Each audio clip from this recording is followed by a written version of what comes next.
¿Cómo está usted, estimada asambleísta? Buenos días, bienvenida. Y la consulta es: usted, aunque no creo que no es miembro de la Comisión de lo Económico, ¿ya tienen alguna información respecto de cómo va a cambiar o cómo van a cambiar los proyectos de ley urgente enviados por el Ejecutivo? ¿Cómo está usted?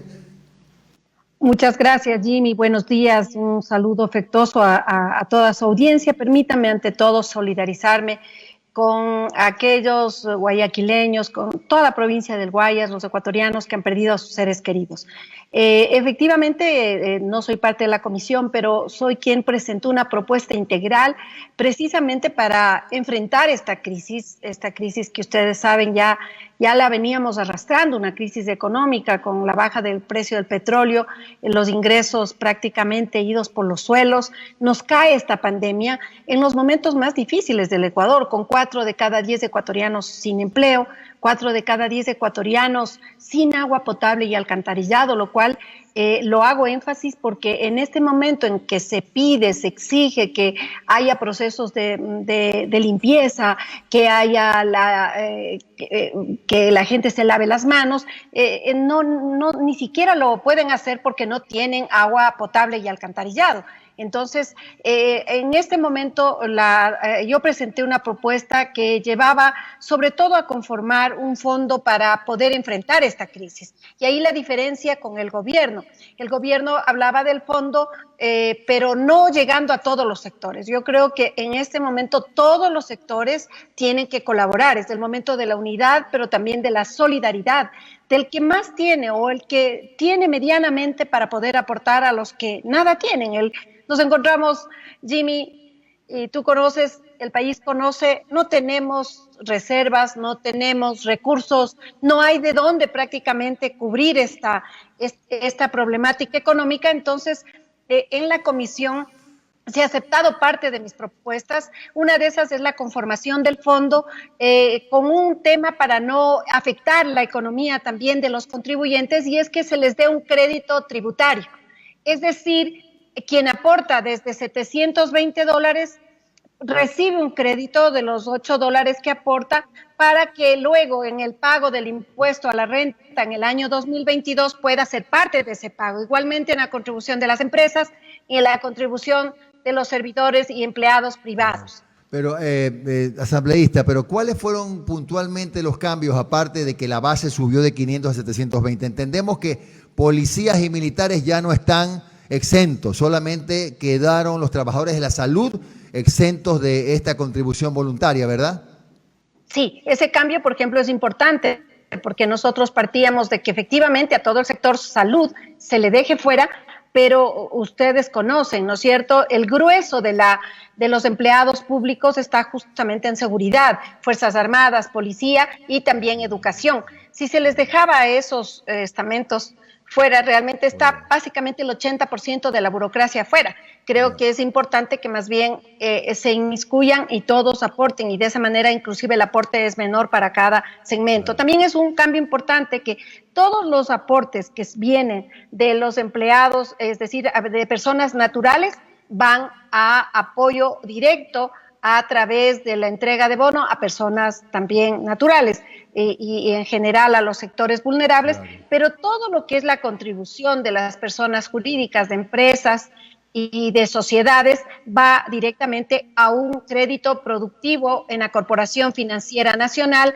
que tiene que entregar con un año de gracia, 3 años al menos sin intereses y a largos plazos, siempre y cuando mantenga la plana laboral. Esa era nuestra propuesta, que ha sido acogida en la comisión. Ya, ahora, asambleísta, un asunto que también le preocupa a mucha gente, sobre todo la clase media, que usted sabe que es la más deprimida y cada vez más cerca de desaparecer en el Ecuador por este proceso de empobrecimiento. No sé si en alguno de los dos proyectos se consideraba puntualmente qué hacer o cómo ajustar un poco a los dueños de colegios, de escuelas, de universidades, bancos que no tienen un pedacito de solidaridad con sus clientes y que están insistentemente cobrándoles los vencimientos cuando no hay plata para nada, ni para el arriendo, ni para la comida, ni para nada. No estaba dentro de la ley alguna norma que permita o que obligue a los establecimientos, por ejemplo, de educación media y superior, a que no cobren como si fuera presencial las clases que son virtuales. No hay, Sí. no hay nada, ¿no hubo en la ley o sí? Sí, está establecido, por ejemplo, el 20% de rebaja para todas las instituciones educativas del nivel privado y tenemos la oportunidad, por suerte, de cuando lleguemos al debate, poder seguir planteando mecanismos. Nosotros vemos que tiene que ser una escala, que sí, efectivamente las pensiones que son mínimas tendrán una rebaja también mínima, pero aquellas pensiones que son altamente costosas, que van a afectar la economía familiar, tienen que tener un porcentaje más alto. Se ha considerado por ahora un 20% de rebaja general. También se está pidiendo a la Junta Monetaria, a la Junta de Regulación de las Finanzas Públicas, que precisamente también establezca un techo, porque desde la Asamblea no lo podemos hacer. Ustedes saben, la política económica es una responsabilidad exclusiva del presidente de la República, que establezca unos techos máximos de los créditos, y así tiene que darse. Nosotros hemos planteado O sea, regular las tasas de interés. Regular las tasas de interés. Regular las tasas. Sí, al ponerle un techo se está regulando ya las tasas de interés, y yo creo que eso es muy importante en este momento para que quienes puedan acceder a los créditos también puedan renegociarlos. Eso es un mecanismo que se está también legislando. Igualmente que todos los cobros de los servicios básicos, incluyendo telecomunicaciones, que en este momento puede elevarse inclusive el costo, se mantenga en el costo anterior a la pandemia, pero también que se puedan reprogramar los pagos de marzo, abril y mayo a un año de pago. Y eso también es realmente adecuado, porque en este momento todos los ecuatorianos, pero sobre todo el sector popular, totalmente golpeado frente a esta problemática social y económica que le están viviendo. Entonces, para ellos hay varios puntualizaciones que están hechas.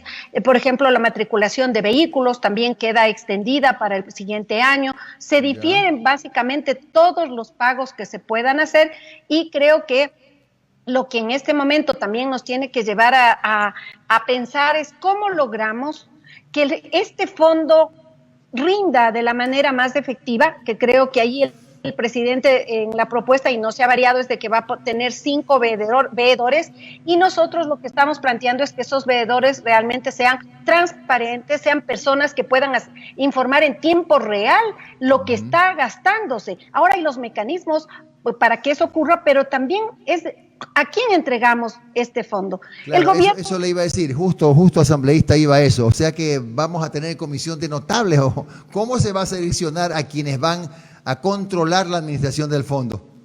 Bueno, aquí solamente está en la propuesta que son 5 personas que las nombrará el gobierno, el presidente de la República, y creo que ahí realmente es como demasiada concentración, cuando podría haber sido que nazcan de las diferentes dependencias, nazcan pues las propuestas y de personas que puedan integrar este comité. Esto no se lo ha hecho, ahora vamos a tener que esperar que lo nombren. Ahora, pero sí está que los mecanismos tienen que ser absolutamente abiertos, y no puede ser sino exclusivo para el uso realmente para combatir la crisis sanitaria. Y asambleísta, antes de esta, perdón de la interrupción, pero yo sé que no es una función de la Asamblea, lo tengo muy claro, pero ¿usted entiende por qué hay tanta demora y se ha dilatado tanto la renegociación de la deuda externa, la renegociación con la China, donde hay un montón de plata que podría perfectamente servir como alivio en este momento, considerando que ni Ecuador ni muchos países del mundo estamos en capacidad de pagar este año 7.600 millones de dólares? Claro, ese también es el tema, porque fíjense que el Ecuador, a pesar de que la Asamblea planteó de que no se pague precisamente los bonos 2020, al siguiente día lo hicieron, y los medios de comunicación más bien lo que han digamos, el Fondo Monetario y el Banco Mundial precisamente planteó de que no se paguen esos recursos porque la situación realmente es devastadora para todos los países y en una economía dolarizada como la nuestra mucho más. Se esperan esos 3.000 millones, pero en este momento, fíjense que hasta ahora no conocemos qué tiempo más le va a tomar. Además, está previsto también un crédito de 2.000 millones de la China, que es de libre disposición. Eso efectivamente ayudaría mucho para, yo diría, para sostener la liquidez y sostener la dolarización, que sin duda también debe preocuparnos. En este caso, las contribuciones efectivamente, Jimmy, van a estar unas ligadas a los microcréditos, a las pequeñas, a las medianas, a las pequeñas empresas, con un año de gracia, a 3 años sin intereses, a largos plazos. Esa es nuestra propuesta, ha sido asumida ya es parte de la propuesta para el primer debate, pero nosotros creemos que lo otro, lo simple, lo que quiere hacer el gobierno, tomar los recursos para la entrega a través del bono, se lo entregue 60 o 120 dólares a las personas, cuando eso podría servir para inyectar al sector agrícola.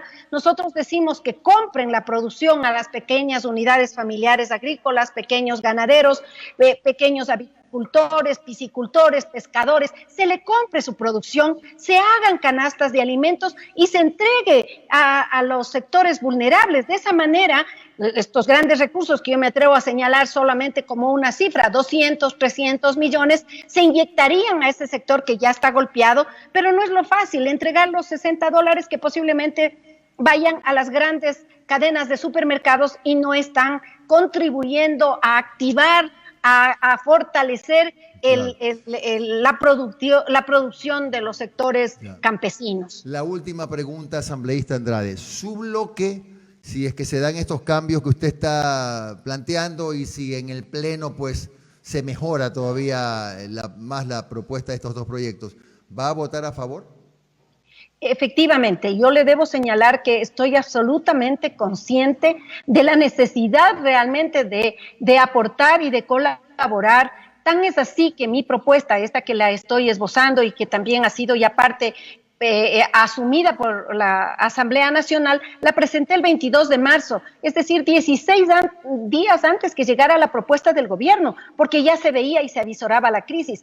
No podemos en este momento, por quedar bien, por pensar en la política, por pensar en las elecciones o que si me afecta o no mi imagen personal, negarnos a esta aprobación y de esa forma sí quedar bien. O sea, nosotros no queremos que nos topen, nadie quiere aportar, por supuesto. La solidaridad se termina el momento en que alguien le dice que tiene que contribuir con tantos dólares, porque efectivamente todos necesitamos y todos están en una situación crítica, pero creo que este es el momento más bien de la unidad y nosotros darle una respuesta al país y no negarnos a decir que vamos a esperar que las grandes empresas contribuyan, cuando ahora mismo sabemos que hay más de 1.500 millones de dólares que están sin pago del impuesto a la renta y que están en procesos judiciales larguísimos, que después se llevan 6, 8 años para cobrar los impuestos a las grandes empresas, no a todas, porque hay empresas que son muy serias, pero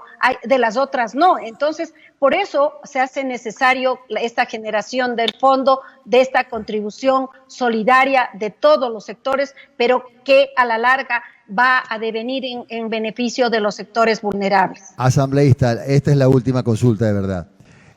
No sé si usted sabrá que casi 900 millones de dólares han salido del país en los últimos 30 días, en abril concretamente, que es terrible. ¿No hay forma de que la Asamblea sugiera plantear salvaguardas más fuertes para evitar la salida de capitales? Hay 21.000 millones de dólares de ecuatorianos fuera del país y este mes salieron casi 900 millones. Efectivamente, y esas son las propuestas. Usted sabe, y saben los ecuatorianos, que la política económica es de potestad exclusiva del Ejecutivo. Por eso es que como una iniciativa nosotros la hemos puesto efectivamente para que se prohíba, de alguna manera se limite la salida de capitales, porque la dolarización está en riesgo. Ahora mismo nosotros conocemos, del dato que usted da, es una realidad, pero hemos accedido a información de la banca suiza donde se conoce que, por ejemplo, alrededor de 515.000 millones están concentrados en 970 familias que mantienen recursos muchas veces fuera del país y en otros casos aquí, pero que tienen ese control y que tienen esa información. Y de esos 236 familias, de esas más de 900, más de 200 familias, no le pagan al Estado, cero impuestos. Entonces hay que ir, y eso es la responsabilidad del gobierno, porque las normas están hechas. Nosotros mismos hemos generado normativa para que efectivamente las instituciones, y en este caso el SRI y todas funcionen mucho más ágilmente, pero el control es tan deficiente que está visto que hay una defraudación tributaria como hay también una defraudación aduanera. 2.000 millones de dólares se pierden cada año por gente que dice yo estoy trayendo $1 millón en un container, pero están 10 millones y no hay hasta el momento un control adecuado para que las finanzas del Ecuador se equilibren y de esa manera tengamos una verdadera redistribución de la riqueza, que es efectivamente con un pago adecuado de los impuestos, con una seguridad social adecuada, que ahora mismo, Jimmy, por Dios, alertemos a los ciudadanos. No podemos permitir que ahora en la ley de finanzas públicas que manda el gobierno, muy así como disimuladamente manda una perlita. Dice que el Seguro Social acudirá en soporte cuando haya una crisis fiscal. Uh-huh. Cuando no está en crisis fiscal y peor ahora el Estado. Y se olvidan que el Seguro Social no es del gobierno, es de los afiliados, es de los pensionistas, de las viudas, de los huérfanos, y eso lo vamos a defender. No podemos permitir que se le quiera meter la mano al Seguro Social. Y también, precisamente, que abonemos a mantener el empleo. Por eso nosotros decimos que para que se mantenga el empleo del sector público tienen que aportar también con esta contribución. Para que se mantenga el empleo se tienen que dar estos créditos a quienes mantengan la plana laboral, puedan acceder a créditos baratos, pero siempre y cuando como condición mantenga su plana laboral. Creo que la Asamblea ha hecho un buen trabajo, tomando en consideración que el gobierno mandó una propuesta que no tiene consensos con nadie, ni el sector empresarial, ni los sectores de los trabajadores, nadie apoya la propuesta, pero hemos tenido que asumir con esa responsabilidad una propuesta que ahora está mejorada sin duda y está lógicamente con muchos beneficios o algunos beneficios para los sectores realmente populares. Bien, muchas gracias, asambleísta Vilma Andrade de la Izquierda Democrática. Que tenga usted un buen día, asambleísta, un abrazo virtual y suerte en su trabajo. Muchísimas gracias, igualmente, muchas bendiciones, Jimmy, y a todos. Gracias. Gracias. Bueno, así están las cosas, ha habido algunas reformas, pero lo que dijo al final Vilma Andrade es para encender muchas alarmas, ¿no? Sí fue en el texto del proyecto par de líneas que dicen que puede el Seguro Social intervenir en casos de crisis. Por favor, al Seguro Social déjenlo tranquilito, déjenlo afuera. Es más, esperamos, no hemos visto el informe de la Comisión Económica todavía, que ese capítulo haya sido eliminado, y lo digo yo en este momento ya hasta como parte interesada, porque yo aporté ¿cuántos años? Yo soy jubilado, por si acaso. Así que a mí, mis intereses están ahí también en el seguro, como los suyos y los suyos y los suyos y los suyos de tanta gente que ha pagado toda su vida aportaciones para finalmente tener una jubilación medianamente digna.